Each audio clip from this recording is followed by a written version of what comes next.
the next episode of Waifu Wars.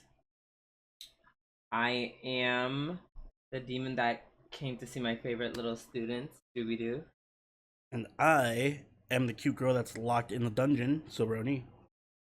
Welcome back to the Waifu Wars podcast, where we talk about all things anime, the good, the bad, and the weeb, but not your waifu, because she is Skupidia. I feel like you did that last time. Is that Polish? No. I didn't. I did Korean last time. Sounds similar. Yeah, because they both start with S. Yeah. I think the other one's like Sulegi. This is Skupidia. Which is? Greek. Sounds Greek. Yeah, right? So how you doing, Ani? I'm doing good. How are you, Drew? I'm tired. My foot is swollen. Can't walk. I had the kids here. I'm not sure if you heard them during the live watch. I assumed that it was Savior. Now that I think about it, what you thought was Savior was actually me. That was my niece screaming at the top of her lungs. The twist. Because I don't know, because she's screaming because she can't like stab herself with a pair of scissors. That's literally what she does. She's like, what? I can't do this crazy dangerous thing. I can endanger your life and mine. Like, shut up. I love her though, but you know, kids are annoying. And that's been my week. So I'm happy to get into some more simpler things like talking about anime. So let's start. And as always, we're gonna start this off with our new segment, This Week in Anime. And on my side of the pond, according to Anime News Network, Tower of God anime gets second season. I thought this was announced like a minute ago, but apparently it wasn't. Yeah, I could have sworn that was announced like after the first season. I guess we just assumed it was because it was like, oh, clearly this is getting a season 2. Right. No, they're getting a second season. Oh, I didn't even look at the trailer. I should have watched it. So, and we talked about it a decent amount on stream last night. So I'm just gonna quickly go over my feelings about this. I read ahead of Tower of God. I really like it. Shit's crazy. Like, it's like the creator was like, I'm just gonna plot device, give main character a power up, crazy shit's gonna happen next arc. And yeah, I'm not tired. I'm not tired of that formula. But see, now you ruined it for yourself because when the second season starts and we inevitably cover it, you're just gonna be super hyper critical of it. And that's the manga was different. That's my problem. Well, first of all, it's the second season. They're covering stuff that I read like maybe a year ago. So I don't even remember. It'll be like, oh, I remember that. Like, then it's gonna be a lot of that for me. It's gonna be two sides of the. I'll be like, I really enjoyed this episode. And you'll be like, I can't believe they didn't cover this. I barely remember that. Like, I'm clipping this. Which is my problem. My concern. Because so much stuff happens, it cannot be 13 episodes again. It cannot. It just cannot. I'm pretty sure it will be. I don't think Crunchyroll's ever done a 2 core. If it's 13 episodes, it's not. I doubt it's gonna be good then, because even though season 1 felt like the pacing was like ridiculous, it's like they zoom in comparison to what was covered in season 1. They zoom in season 2. They are zooming out there. It's like a whole different everything. A slew of new characters. I hope you like new characters because they never stop coming. They keep on coming. They keep on coming. Right. Yeah. They just have so much to cover, and each character. They just have so many characters. There's a lot of characters, a lot of stories to cover. I feel like they just can't do it in 13 seasons and be good. Or they can if they just somehow dumb it down and kind of make it all about Bam, which it's like they could do that, but it's like but you can't even, because what about what's his face? The one I like, whose name I can't forget. Kuon. The other guy? Kuon. Oh, yeah. Kuon and the alligator dude. Like, what about them? It's a whole story, and they're all being covered, even though they're all on different paths, because obviously they were separated. Thanks, Rachel. Oh yeah, I forgot Rachel's a bitch. Exactly. We have to see what happens with Rachel. We have to see what happens with Bam. We have to see what happens with, and these are all separate stories that I'm not even sure if they come together in season 2 at all. And I say all that to say there's just a lot of stuff to cover, but I feel like a lot of it's important because it lays the foundation. Like, a lot of these characters are introduced in season 2, like they're still here. So, and for a long time they have most of them have very active roles in the plot. So yeah, it's just, I don't know. If they just have 24 episodes, it'll be fine. If not, then my expectations will be like in the dirt. Well, we'll see. Yeah. I don't know what's coming, so I'm sure you're gonna enjoy it anyways. I feel like season 3. I don't know, probably season 2 as well. I'm sure the fighting will be good enough for you at the very least. Listen, I need more than good fighting, because fucking God of High School proves that you got good fighting and still be absolute ass.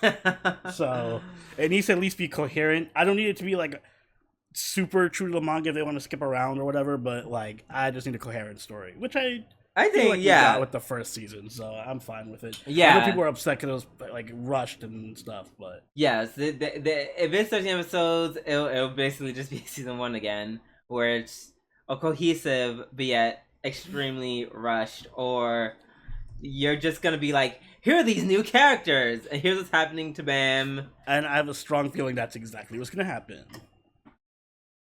Well, that's up to Crunchyroll. Alright, Oni, what do you got for us? Kind of in the same vein, we have another new anime announcement. This time, Reborn as a Vending Machine, I Now Wander the Dungeon gets an anime. For those who think the title is like a metaphor, it isn't. The story follows a middle-aged man with only one passion in his life, and he meets a fitting end in a traffic accident. This is where most stories would end, but instead, this is where his story begins, when he's reborn as what he admired most in life, a vending machine.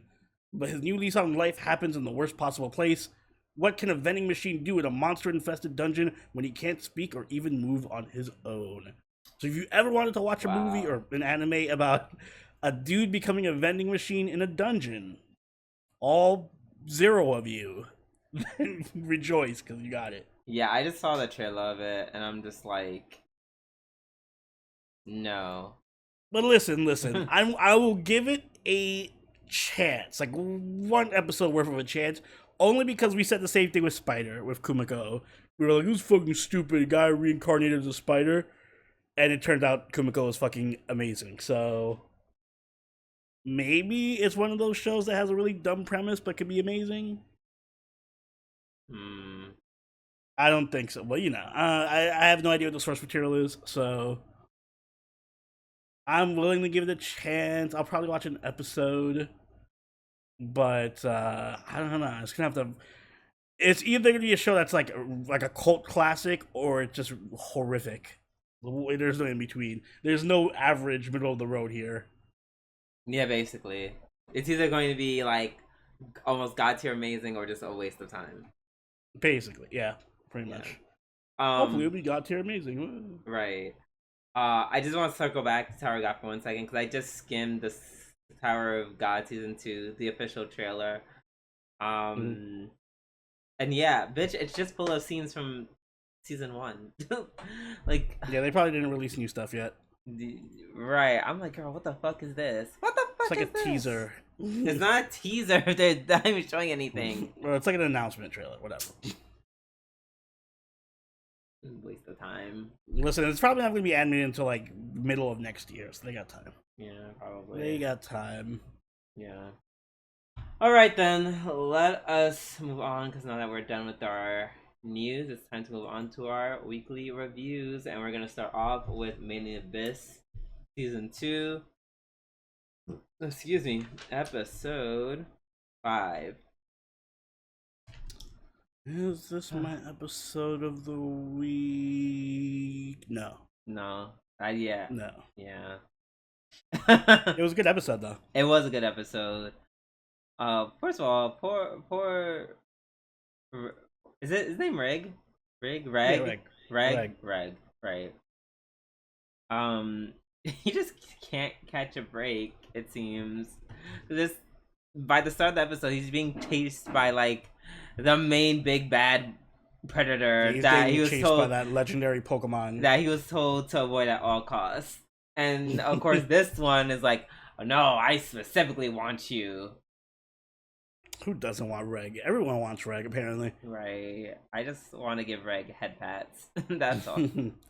We did get a lot more information about like who he is, like what he is and his purpose with the other machine, Big Daddy. The Big Daddy, yes, the Big Daddy. Fucking Nautilus from League of Legends shows up. And he's like, we are Big Daddy. I mean, interference units.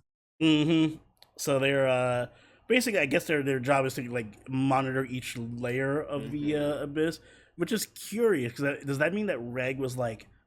Because assuming this guy's part of the 6th layer, does that mean Reg is like in the 7th layer or something? Like, is he meant for like really deep abyss? Technically, they're not supposed to cross between layers. And Reg, that's interesting. Is just not only is Reg able to do that, but his design is clearly different. Like, he's not really a big daddy. He's like he's the compact unit. He's a compact daddy, exactly. He's the PS2 Slim. He's the PSP Vita. I'm curious to see what Fapta's gonna do, because I'm sure she's not gonna like, ignore the fact that Reagan is leaving. Like, she'll probably chase him again. Right. In the meantime, Riku's on her own journey. Oh. Yeah, she's I mean, she didn't really do anything crazy. No. Oh, well, she left off about to do something. Yeah, crazy. It was just very she's learning about the village. She learns their language. I do like that. Like, I like that her whole thing is just being not super smart, but like super like, what's the word for it? Like, quick on your feet, intuitive. Like, she has very good survival skills. Even if she's not, so somehow makes the worst decisions, but they always work out perfectly fine. Right. Like, the monster lady said, oh yeah, you go to this place, what is it called? Dokupu, it's where all the secrets of this place are. Dark and damp and... Oh yeah, I don't trust that woman at all. Like, yeah, just go to the place where all the secrets of the village are. Okay, is it not guarded or something? Yeah, and he's like, oh, us as monsters, we even try to go there. We just want to die, but you'll be fine, probably. I would not go there. She meets Waco. What? I said, but it pays off because she meets Waco. She does meet Waco, and they they talk about who and what she is. Well, we learned that she did something bad, and by doing something bad, it kind of prompted the creation of this village, and I guess the other people of the village sealed her away. Yeah. Somehow. Probably just like locked her up. I guess she didn't want to become a hollow or whatever. Like, cause they all seem to just be like, yeah, we don't want to be human anymore. We're just gonna chill and be fucking monster creatures. And she's the only one who still seems to be human. Right. And of course, in typical Made in Abyss fashion, somewhere in between this conversation, our favorite monster, Ma, just has some projectile vomit like everywhere. I love Ma. Ma's so great. Yeah.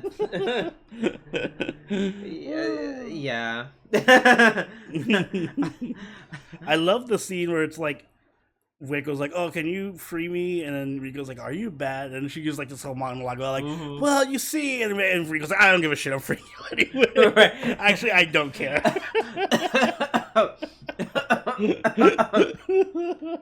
All that, she's like, yeah, I kind of did something bad, and and they all, that's why they locked me away from the place, and and she's like, cool, I need you to help me rescue my friend, don't give a fuck. Yeah, whatever, burn the village. The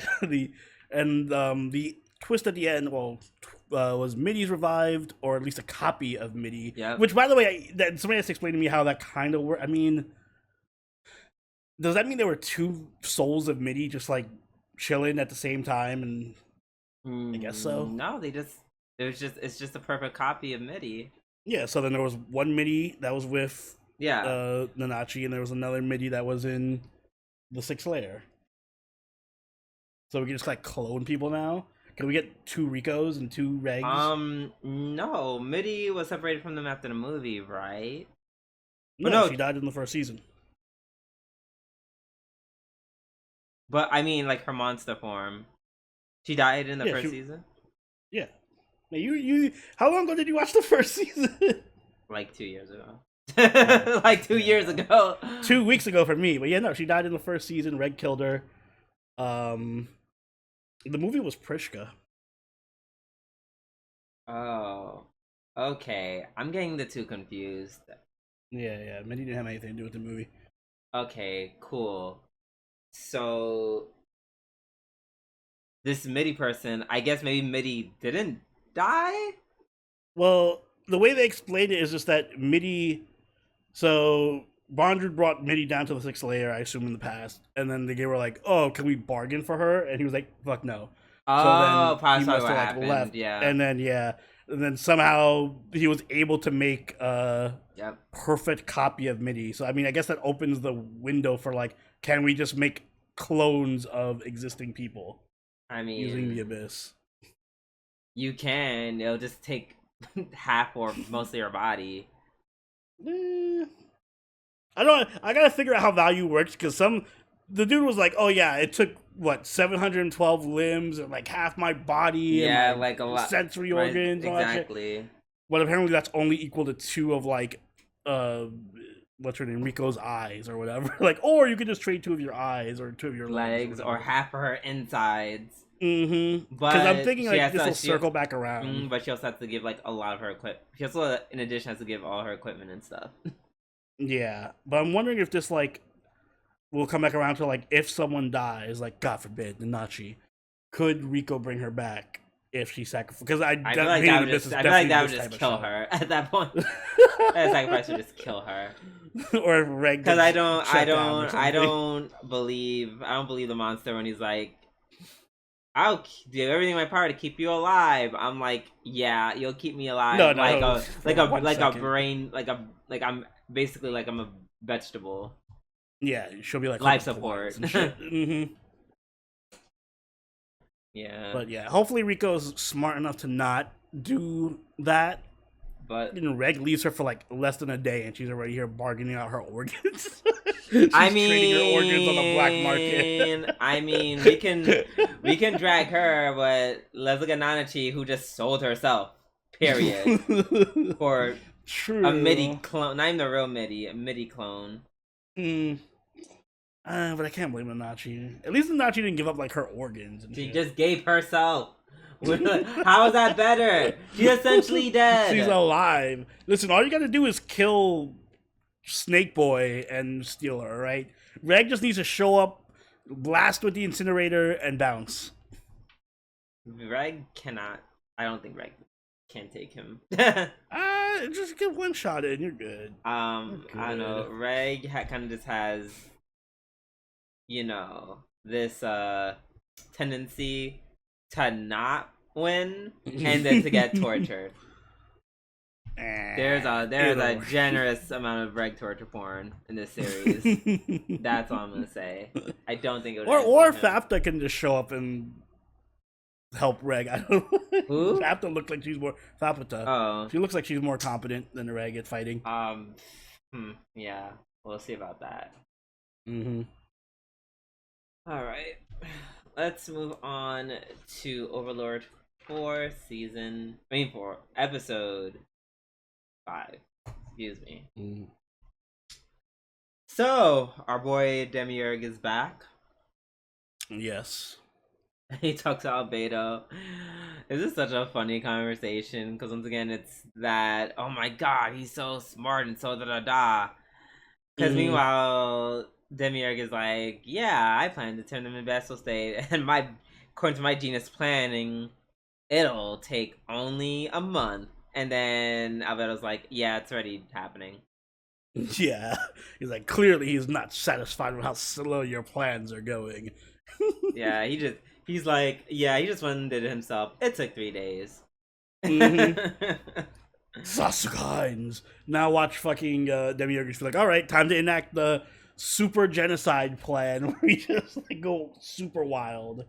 Yeah, something tells me that's not what he's gonna do, but that would be funny. That'd make for great television. Well, he did say he was gonna go like extra hard, so I don't know. I mean, he just asked him to handle the empire becoming a vassal state, not war. You think that you would put it past Demiurge to start a war? Why? Like, oh, I know what you want on. You want a war with this kingdom over here. Don't worry, I'll start it for you. Praise me. No, I don't. Really? I don't think he would do that. Surprisingly more faith in Demiurge than I do. Yes, they are smart as they are bloodthirsty. Or I would say they are smarter than they are bloodthirsty. I wouldn't say it's for bloodthirst. I would say it's out of like, oh, Ainz must want this, so therefore I'm going to think 12 steps ahead. Why would he want Demiurge to destroy the Empire when they're asking to become a... I didn't say the Empire, I just said start a war with someone. Oh, well... on second thought. Yeah, exactly. On second thought, maybe the theocracy just fucking shows up and is like anything that's like a clear threat, like Demiurge. Like he's definitely gonna accelerate something.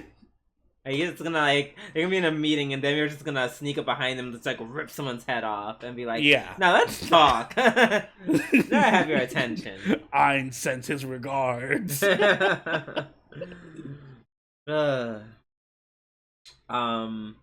So we see the alligator people again, and Cocutus.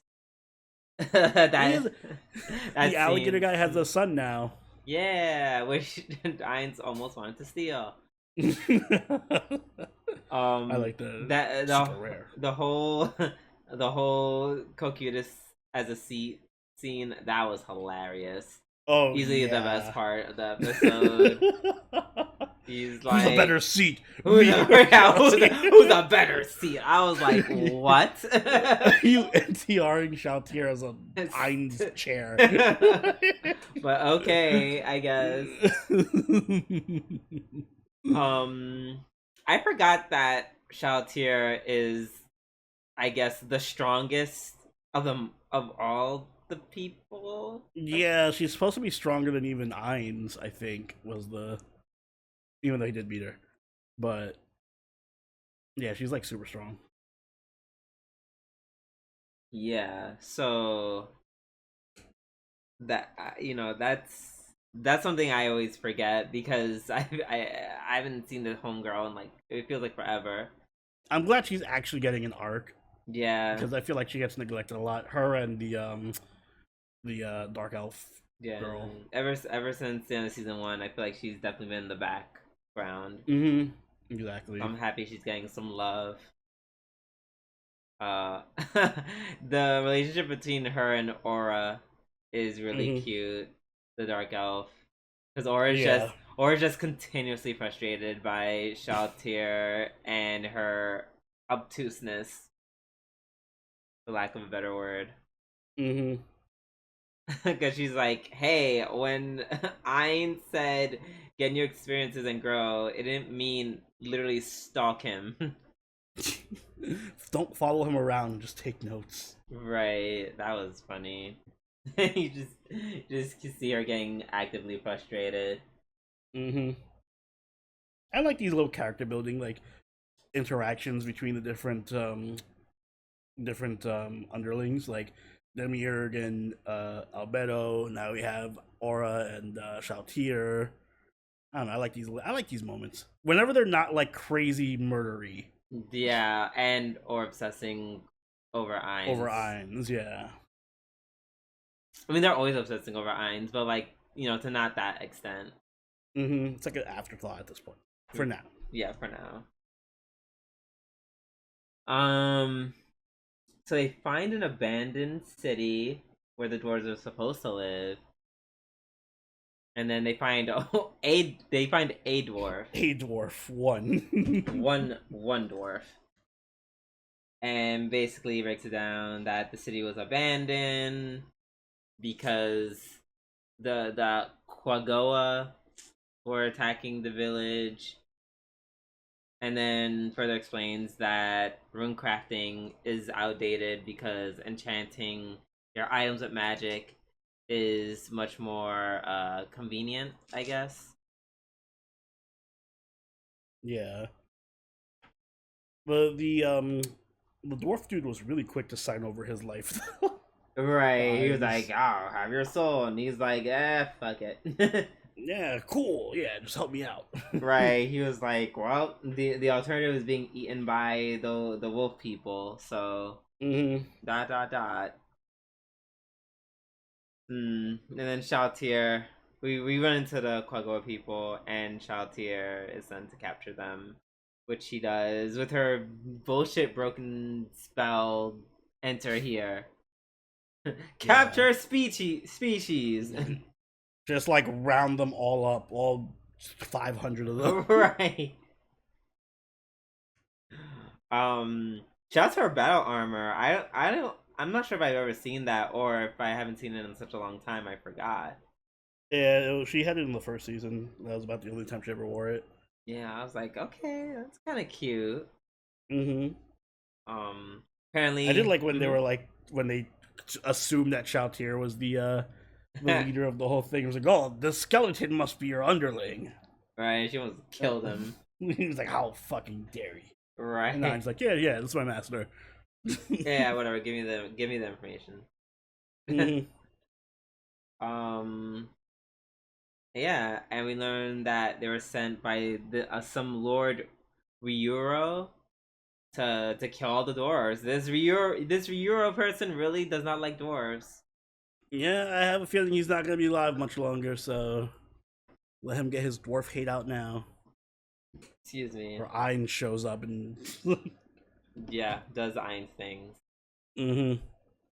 Yeah, looking forward to next episode and seeing how they're going to advance with that. Next we have Devil's a Part-Timer season 2 episode 4. This is an episode. Your episode of the week, right? No, but it was just it had some really enjoyable moments though.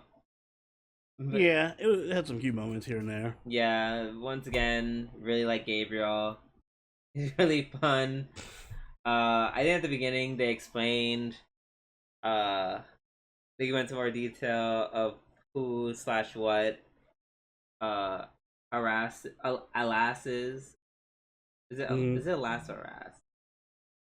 Alas, I think. Alas. Alice Ramos. I don't know. Alice Ramos. Go with Right. it. That sounds Go like with it. the That sounds like pronunciation you it. feel comfortable with. Yeah. That sounds about right.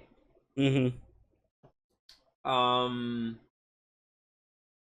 And apparently her tree that she was born from, it governs the non-physical and the spiritual. So I'm just like, oh, that's a thing.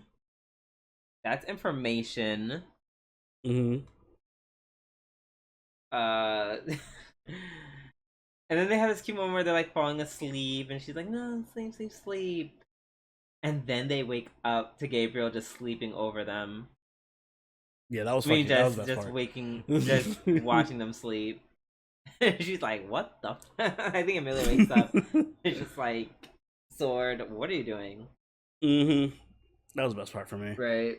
And then he was just like, "Yeah, no, I need. I'm like, either give me the sword or give me the baby. Gotta do one or the other." Because apparently the sword is also crafted, or it contains a shard of Yesod, which Mm-hmm. apparently that's Gabriel's supposed to watch over. So anything related to Yesod, it's like mine, mine, mine. Yeah, he's like, I have so many jobs to do. I just watch over all the things. Yeah, basically. And Mao decide, and correct me if I'm wrong, because I definitely was going in and out of sleep during this episode. Not because I thought it was boring. I was Mm-hmm. just really tired.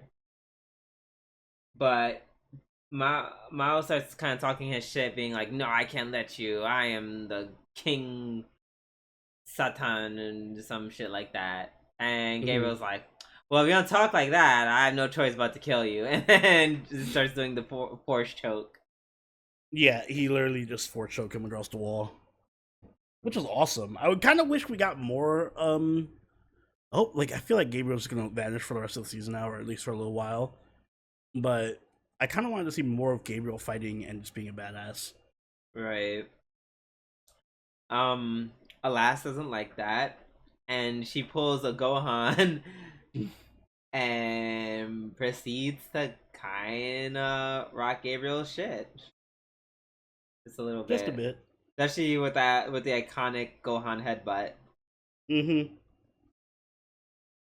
I wonder if you should, like if they played like this scene back to back with the Gohan scene, if it's actually like the same exact, because it looked very similar in terms of like the animation and everything. Kind of.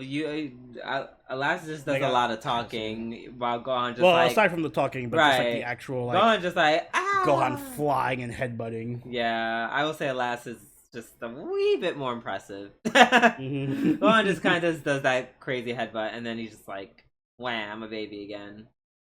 Yeah, well, that's not the first time Gohan's been unimpressive. Ooh. I dare say it was only one time Gohan was impressive. Ooh, speaking of which, I want to watch that Dragon Ball movie so he can be so I could say there's 2 times he was impressive. Uh, so Alas and Gabriel fight for a bit, and then Emilia gets into the fray, and Gabriel is just like, "Bitch, like I watch over the trivia side. Your silly little sword ain't gonna do shit." And then he breaks his sword. Mm-hmm. The sword has the ability to cut through this like fucking anything. Right. What made him leave, by the way? So I'm not 100% sure on why he left. Alice Ramos became the sword, and he was just like, "All right, well, bye." Yeah, he was just like, "I don't want to deal with this right now. Goodbye." Mm-hmm. I'm sure he left for plot reasons, where he'll be back probably towards the end of the season to be the final boss of the Yes. season. Or just come to be annoying. Who knows? Mm-hmm. I kind of hope he just sticks around and trolls them for a bit. Mm-hmm. I really like his personality. Yeah, it is a bit weird having Alice Ramos be the sword for like not lore, but just like show reasons, like you mentioned, anytime fucking Amelia gets in a fight, she's literally gonna be killing people using her daughter as a weapon. Yeah. Or killing Satan with her daughter.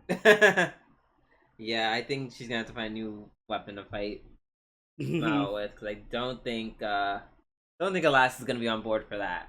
Yeah, I'm pretty sure she'll just transform back. Like, nah, I'm not gonna let you use me to kill my father. Yeah, no. That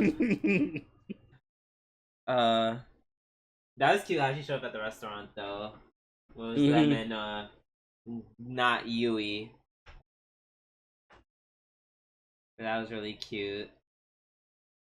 Oh yeah, all in all, it was a decent episode. Yeah, it was nice. Hope we get more Gabriel though. He's saving the season for me. Yeah, kind of. Yeah. All right, next up we have Jashin Dropkick X episode 5.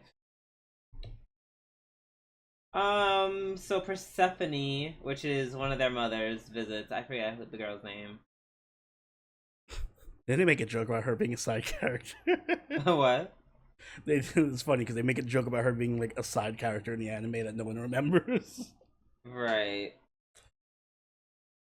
Her introduction is really funny, or her reintroduction is funny when she materializes, but she's just like, she just vomits blood everywhere. And then quickly wins over Urine with knuckles made from Cerberus. It's actually pretty badass though. That is pretty badass. But yeah, the yeah, that whole anime and versus the manga dispute was pretty funny. I love how they just break the fourth wall every time.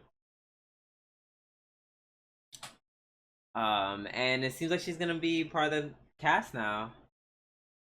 Yeah, she's just gonna be a regular member. This whole episode was like really, maybe it's me, but I feel like somehow there's a lot less Jashin in this season than there usually is, and I like how do I explain it? There's enough Jashin, but it's like I feel like none of the episodes are about her. They're like she's like the side character that appears in each scene, and then like because this whole episode was mostly about the new girl and the head angel. I forget.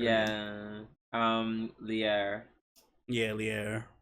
Yeah, I feel like, and also no Medusa ever. No Medusa ever. Oh my god, you're right. Like I feel like I've just Medusa has not done anything. Stop cheating my best favorite Carol. Bring Medusa back. Yeah, what he said. Yeah, I feel like Jashin her role is just like to engage with these new characters and kind of just help build them up at this point.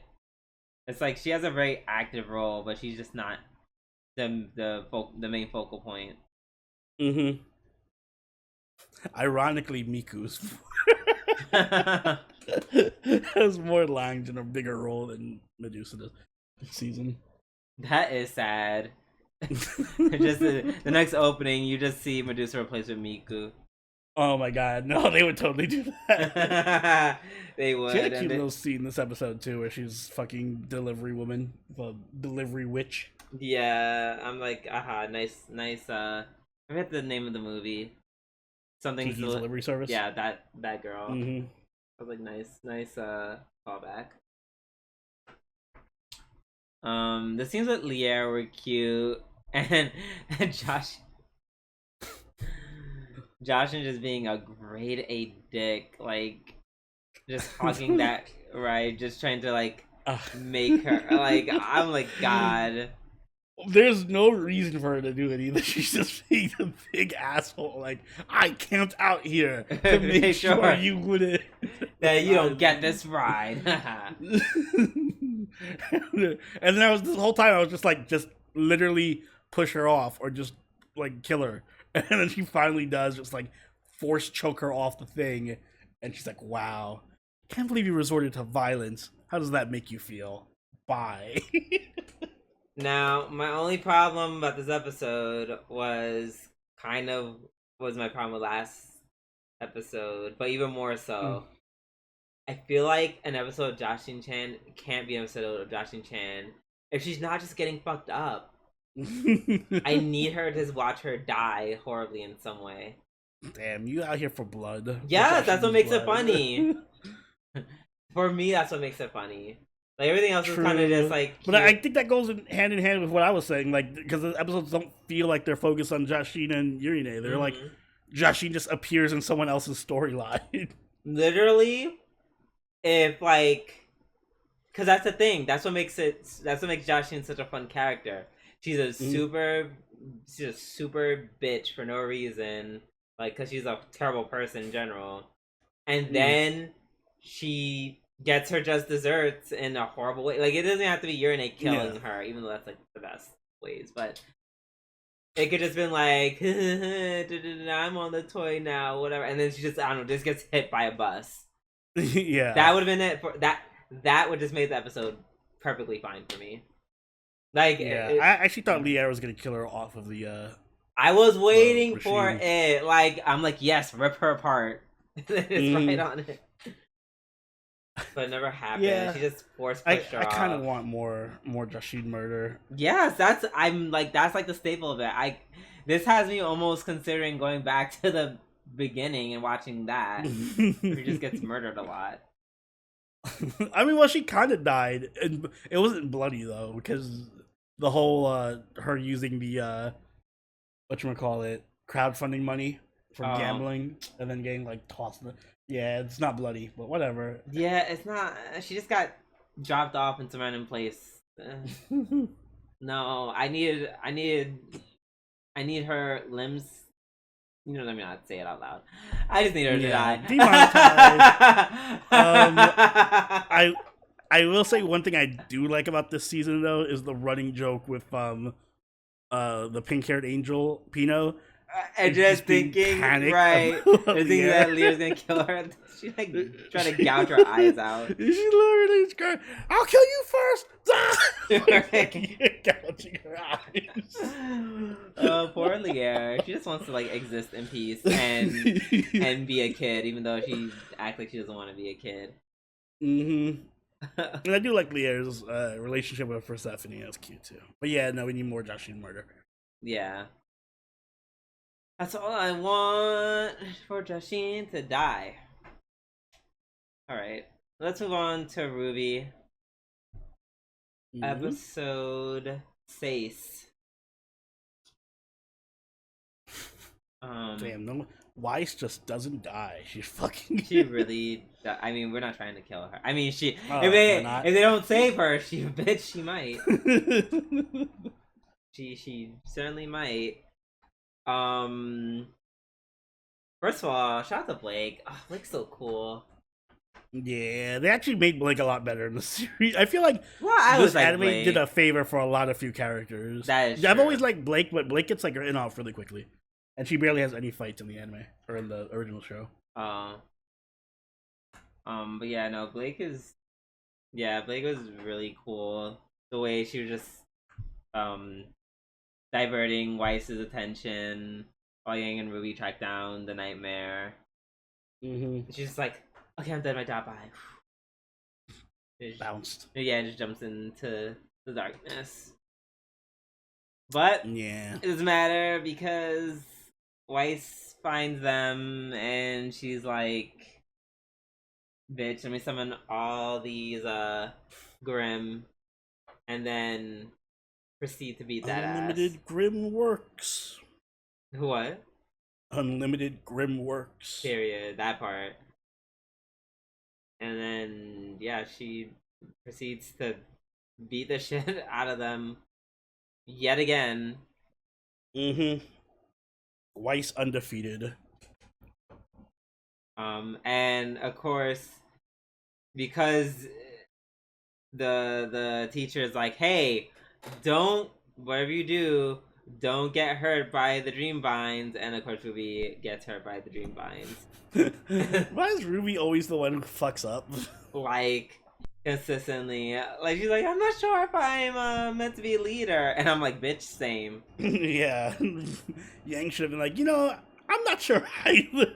You're right. I'm like, how about we do a trial run for me? How about you be the shadow, the shadow leader, because Ruby still sounds nice, like the initials. The name, yeah. But Yang is the actual leader. Let's do that. Let's do that. I think Yang is just more capable at this point. Yeah, I kind of feel like if the show is gonna try to make it like a justification for Ruby to be leader or something, they're doing a bad job of it. Terrible. Like really bad. Like they're making her look even more incompetent than the original series. Yeah. Did. The original, she was like kind of ditzy, but like, you know, she was really cool. Like at least she had like the charisma. Right. Was like, I'm gonna bring the team together. Yeah, she more or less was able to handle her shit, and from what I remember. In this one, she does not have that same level of like charisma and ability to bring the team together. So I'm like, all right, so then what do you do? At all. She's just like, I'm herping and I'm a derping. I can use up all my coins.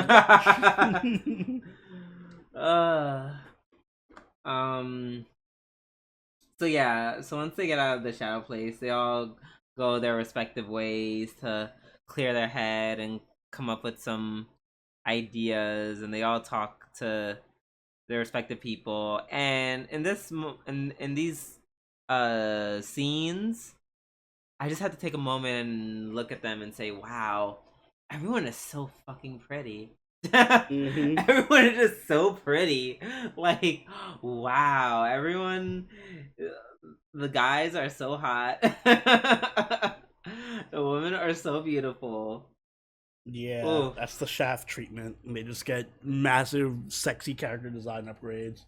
Oh my god, if I was bisexual, I'd be down tremendously. Yeah, if you're bisexual, let me know how you guys are enjoying this show. Right, are you okay after this episode? Were you able to survive? Yeah. Are you just able to survive everyone just being hot? But yeah, no, it's crazy. Eventually everyone rallies to help Weiss. Like, oh my god, yeah, I think we have a way to help them now. Yay, now that we had our little powwow, our little licking our wounds session.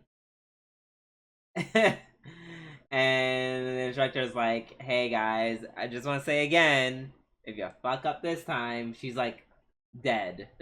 Yeah, she's dead, so don't. And at this point, I'm like, shouldn't you just get an instructor, like, to come with them? Yeah, I mean, well, I guess they have to have some relationship to Yang or something, but I don't know the rules. Right, I'm just like, I don't know the rules for this Inception. Right, and then they're like, hey, of all people, let's send freaking John. Let's send But John. not just send John. It's let's send John, but also John is gonna die if he fucks up at all. Exactly. Oh, John gets too close or gets too involved with the nightmare. It can potentially kill him out of shock. So yeah, there's that. And I'm like, why? Like, absolutely why? I don't know. That's just wild to me. Wild to me. But let's hope in the next episode they're able to free. Well, they are gonna free Weiss. I don't think this show's called RWBY. No, first off, speak for yourself. I'm going for the dark ending, right? Oh yeah, I think involved in this. I feel like I want someone dead. Right, I forgot that you're like really obsessed with when the character's dying, and I don't know why. Listen, I don't want Weiss to die, but I feel like that's okay. So I feel like you just said you want John to die. I wouldn't mind. It'd be like an interesting reversal, like because just like in the series, spoilers for RWBY. Pyro's supposed to die, but now John dies. So it's like a trade-off, Subverts expectations. That is very true. That is super true. And I agree that'd be an awesome twist, but they're not gonna do it. Like 6 episodes in. Like yeah, that's the season finale. Yeah, save your bloodlust save your bloodlust for Jashin-chan. All right. Listen, let the kids be happy. Let the kids be happy. No. Not no.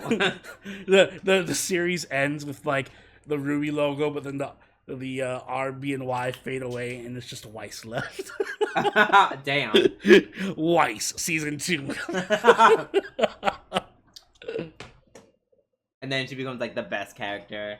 Mm-hmm. He's like, no, all my friends who are better than me, they're all dead. And now this prompts a crazy amount of character development. RWBY, Yang, that Faunus girl I hated, they're all dead. that Faunus bitch.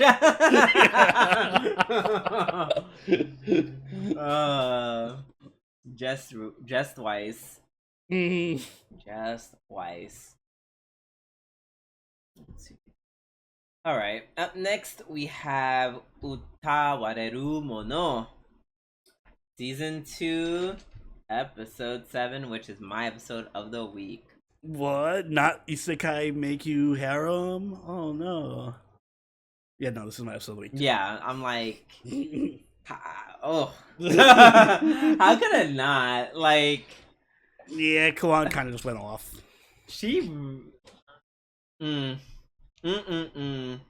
Y'all, I'm like, y'all, please watch this from the beginning. Yes. I feel like this is us rallying like we did with what's that anime? With The Centaur's Life. Yeah, this is one of those types of shows where it's super underrated and no one knows about it, but it's like actually really, really good. Yeah, like I get it. Yes, the season 1 was just kind of like very episodic.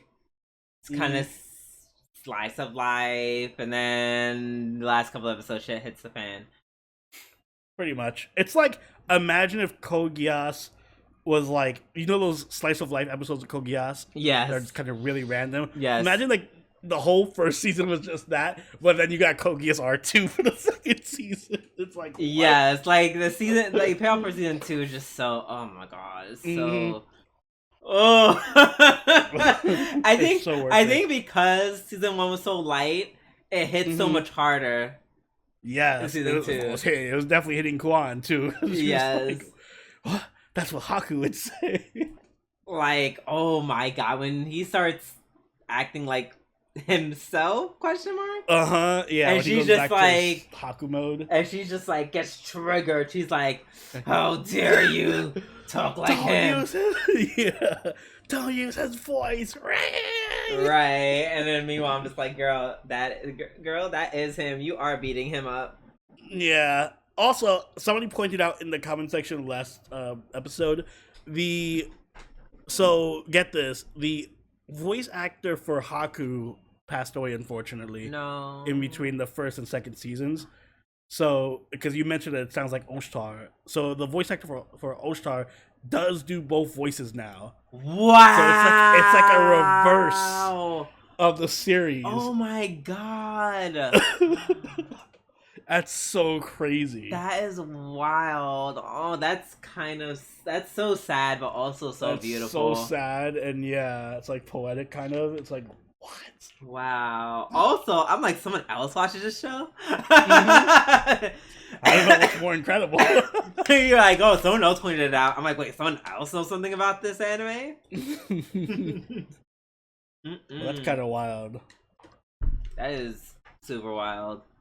But yeah, that was crazy. Just a lot of everyone's just in their feelings this episode. Like Anju just feeling so inadequate after Kuon just, quite frankly disrespects her. Like just beats that bitch down in the worst ways. Like, damn. There was a lot of just throwing people across the right. fucking room and walls and shit. And then after she's like, basically after she incapacitates Andrew and just like, I'm gonna send you to sleep. Which, by the way, I don't know if I'm like, are you about to put her in a coma? Like, what do you mean put her to sleep? Put her to sleep. I don't like that. Like, you're taking this a bit too seriously now. Right, and then Oshona's like, no, don't do it. And she's like, bitch, pow. And then just beats the ever loving shit out of Oshitaru. And then and then she sees the fan. She's like, "What the fuck you got his fan?" Oh yeah, he pulls out the fucking fan. Like, I gave him that fucking fan. How dare you? And he's like, because my friend had it. She's like, friend. What the fuck you know about friends? Like, yeah, she was just getting triggered over and over and over. Like, yeah, just like traumatic for her. Yeah, it was rough. Oh my gosh. And then a shift in the battle happens when she hears him Oshitaru talk to himself. And she says, "Wait, bitch, what?" Like, no, that can't be him, can it? And then Andrew's like, "Yeah, I got my second wind. I can fight you now." And then I guess they kind of fight on. Well, that and Homegirl gets a sword from Kuon's mom. Yeah, there's a lot of advantages that Andrew got this fight. It wasn't exactly fair. Yeah, it was. I'm pretty sure if Kuon wasn't so shocked by the Haku speaking normally to himself, she could have still won that fight. Yeah. But that's not how it ended up. Anju got the second win, so yeah, she got all the buffs, and Kuon got all the debuffs, and ended up being even. Yeah, more or less. More or less even. Yeah, and then you see Kuon just crying at the end. I'm like, no, Kuon. Oh yeah, no, they really hurt my feelings. This episode hurt my feelings. Like, did you see the after credit scene? Yeah, where for the 1,000,000th time, Kuon sneaks off to go join with her friend. Yeah, for real this time. But for real this time, yeah. And before she gets stopped next episode, sidetracked. So I'm curious to see how that's gonna play out. Yeah, I want to see too, especially if she's gonna be close to Oshtar. I want to see if like she actually picks up a talk. I'm pretty sure she will at some point. Yeah, exactly. First of all, it's 28 episodes. Excuse me, ma'am. Oh my god, that's such an odd number. That really is. Oh, God. Damn, that's gonna go. It's gonna go to next year. Yeah. Oh my god. Oh my god. Oh, listen, the way I will grin and bear it only because I know this season's gonna be amazing. Like, exactly. It's episode 7, and I feel like on this podcast it's getting the Kaguya treatment from me. I feel like this is like the second or third time I gave it episode of the week. Yeah, I think we gave it episode of the week multiple times in a row already. Because how can I not? It's doing what needs to be done. Period. But Drew, you know how last year or this season we kind of mused about having to cover 8 shows or whatever. I think we might literally have to do that for next season. There's so much next season that's just like, it's incredible how crazy packed next season is. Let's not think about it. Let's move on to Harem's Labyrinth. Yep, yay. I'm gonna disassociate and move on to our next and last anime on the lineup. Isekai Meikyuu. I like that this episode had a lot less ecchi. That means I was able to skip ahead a lot. You know, a lot quicker this time. Yeah, actually, I like some of the stuff the anime brought up. Like, again, I love the gamey stuff, and this episode went real in detail about how the world works. So there's a class system, which is really cool because the way it works is like you just accomplish certain tasks, and then you can class change into that class, which is cool because it opens like a whole way different way of doing things. Like, what's her name? Roxanne becomes a monk by the end of the episode, and she just fucking beats the shit out of people. Yeah, they're just beating up trees and shit. They're like, take this meditation. Not bad. What? The fighting animation is not bad either. Yeah, Considering, not at all. Like Roxanne looked really badass fighting. yeah, I'm like, fuck, damn, punch me, Rocks. Yeah, punch him, Roxanne. Yeah, no, that she looked really good this episode. And I like how there was a constant exchange of information. You know, there's a lot of stuff that uh Michio didn't know that Mhm. Roxanne does, and there's even more stuff that Roxanne doesn't know that Michio does because, you know, he's very special. You know. Yeah, the whole keep it a secret, which you said like Right. 50 times, and I'm like, oh, don't worry about it, keep it a secret. Good teleportation, keep it a secret. Oh, that really strong sword, and you take out people in one hit, keep it a secret. Wow, you can just change classes, keep it a secret. Yeah. It's gonna eventually work its way around. Also, they need a blacksmith apparently, so I have a sense where this is going. Let's Like, I gotta get another slave, but I gotta make sure they're a blacksmith this blacksmith time. slave. Ugh. That's not. Let's hope they just find a blacksmith and they're cool with her. Did you see the meme, the picture? It's like behind every great isekai protagonist, and it's like a shield hero and this guy, and it's like, is his strong slave or slave girl or something? It's like Raftalia and all these other girls. Like, it's becoming a trope for isekai protagonists to just have random slave girl. Yeah, which I'm not a huge fan of. Like, why? Why do they gotta be slaves? Just why do they gotta be slaves? Why Labyrinth and then Mao and then Shield Hero? Like, no, it was cute when it was like once or twice, but now I feel like a lot of creators are like, yes, let's all make our hot girls slaves. Like, I wonder if there's like an isekai about someone being reincarnated as the slave of another isekai protagonist. wait, what?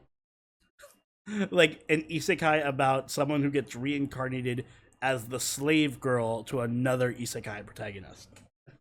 No, no. I mean, I'd be fine. Make it happen, Japan. No, I'd be fine if it was a dude, and the and he was the main character who was a slave, and he's a slave to a woman. That I'd be down for. I wouldn't mind. Yes, we need gender equality. Thank you very much. At least Raftalia. Oh my god, I'm mixing them up. At least Roxanne. Yikes. I'll give you a pass. They're both animal girls. They're both animal girls, and their names start with R. So I'll give you the pass. They're melding together. At least Roxanne is opening up and, like, I don't know, liking main character more. I mean, she's a slave. She doesn't have a choice but to open up. Well, at least the Stockholm syndrome is kicking in. Right. That part. And they're about to fight the first floor boss. Ooh. Right. Ooh. And they didn't drop a hint about, like, the labyrinths themselves, because we're like, labyrinths go up, so they might be, like, growing, which is interesting. Yeah, I think they're like Danmachi living. does the same thing. Yeah. Alive. Yeah, it kind of felt like they ripped off of Danmachi a bit with that one. Just a bit. Just a bit, but you know, we'll look it over. We'll take it. All right. I think that's all I need to say about Labyrinth with the harems and whatnot. I think this week, Oni, do you have a Waifu Wars ready for us? I do, because we never got to finish our Pokemon. Right, I feel like we took a long break. Right. But we're on our final gen. Well, just in time before the next gen. What is it? Sword and Shield. So who do you have in mind? Ooh, that's tough. Sword and Shield's a lot of good girls. You got Nessa. You got Bay or B. You got Marnie. Oh, unpopular opinion. Marnie, she's just an attractive girl, and that's her personality is whatever. Her personality is cute. She's supposed to be like an awkward She bores Oh, me. she's- She Wow. like her She bores me. Her Take her away. Her fanboys are more fun than she is, and that's fun and that's sad. Wow, she's like the cool awkward chick, well, or like the awkward chick who's like cool because she's so aloof, but is actually just awkward. Yeah, she bores me. I'm gonna go I'm just gonna go ahead and pick Nessa. Wow, what a shock! And I'm yep, right. I'm just gonna leave it there. I mean, I'll look at the other Gen 8 girls in the meantime, but For me, it's between Nessa and Marnie. Ooh. wait, are you saying you don't like the MILF ice trainer? No, sorry, she's a bit too thick for me. Wow. Let me see. Also too old. What? I mean, I expected you to say that, but not the too thick. Now she's too thick. Oh my god, I forgot how like hot the assistant is. Wow. Oh my god, you're right. Sonya is also right, she is really. I was like, oh, I said, wait, you're really cute. Even the starter's cute. Mm-hmm. Who is it? Is it the poison or the fairy? Oh, the poison gym leader's hot too. Ah, they're all so hot. Oh man, Oni, you got your work cut out for you. Oh wait, I gotta. What's her name? Poison. But I have to find more girls for you to wreck your brain. Damn it. Clara, yeah, Clara's. I really like Clara a lot.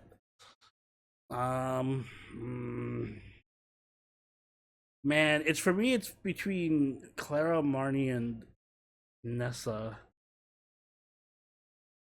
Who? He's also really cool. Is it Claire? Nessa. No, Clara, who's Clara? the poison. Oh, okay, that's her name. Oh, they're all so good. All right, I'm gonna approach this. All right, so they're all 10s out of 10 in terms of appearance. In terms of waifus, like in terms of like personality, Nessa's really cool because she's like a model. Yeah, she's a model and she's badass because she doesn't have the very pretty water type approach that most gym leaders have. Mm-hmm. Damn, this is just so cool. Though. She's like, here's my giant monster, my dreadnought thing that's quad weak to grass. That was a very easy gym. I felt bad for killing her so quickly. Clara's a bit of a bitch too. What? Clara's a bit of a bitch, personality-wise. Oh yeah, she's my least favorite. Yeah, she's not exactly nice. That much I remember. It's between Nessa and Marnie now. How is that even a How is that even? Marnie's so cute. Skip to the point where I say she is. Ooh, wait, I didn't. Oh, I forgot. I mean, yeah, she's the research, the assistant to the bad guy. I forgot about her. She's alright. She has a big forehead though. Oh, now she has a big forehead. I mean, Marnie does cover her also big forehead. You know what? I gotta go Marnie. I'm sorry. I love you, Nessa. Wow, you picked the boring one. How's it feel to pick the wrong choice? The wrong boring choice. Listen, Nessa is great. She's one of my like top 5 gym leaders. I love Nessa. She's just so cool. But Marnie's, it's just a me thing. Like Marnie's literally super cute. She is goth. I love the goth aesthetic. Love the black fingernails. I like that she's aloof and awkward. I don't know. She just like ticks all my boxes. Wow, but she's also badass, and I like her Pokemon more than. What does she do? What's Pokemon. Badass about her? What does she do that's badass? Well, she's a badass trainer. How? She made it to the championship. So do other people. What's your point? So did our rival, and he is not badass. What? He's our best rival ever. I don't know what I'm talking about. Hop is great. Okay. Yeah, and well, enjoy your goth tofu, I guess. That's literally her. Oh my god. I wish I'm gonna ask my friend because he's really good at Photoshop to just like Photoshop like a block of tofu and like put. You know, I will put admit her, it might be me. Put her hair, put her hair on the tofu and like a choker, and then I'll be like, I can't tell the difference between the two. I was gonna say I might be influenced by all like the fan art and stuff of her, but probably that must be. But no, there's also the scene in one of the Pokemon anime things. Let me see if I can find it. Oh, that's probably it. Yeah, where she smiles. The end, not because she smiled. Her smile is perfect. Let's see. It's so perfect. God, Look, you cannot tell me. As soon as I copy this and send it to you, that this is not the face of perfection. Look how cute she is. That is a cute picture of her. That is a very cute smiling picture of Tofu. All I hear is like, wow, she has the gothic aesthetic, and that's why I like her. She has a really cute gothic aesthetic, but she's also just adorable. I'm sorry, and she wins. Okay. She wins this round. Okay, well, at least for you, she does. Mm-hmm. No, for me, it is very much Nessa. I've been a Nessa girl from day one. There wasn't even a competition. Even though, yes, all the girls be fine. They are. It's really tough, man. Pokemon's getting better and better. Shout out to all the Gen 8 girls. Y'all fine as fuck. Hopefully Gen 9 will have just as good girls. I'm pretty sure they will. Just from the professor alone. Yeah, from the professor and the rival look really good. And there's other... I saw like a quick flash of like one of the other trainers that you fight, and she looked like a whole baddie. I said, oh my god, wait. I said, oh my god, wait. I love how they're just progressively making all the people like hotter with each Pokemon game. I'm here for it. Yeah, oh my god, Gen 10 is just gonna be like... What?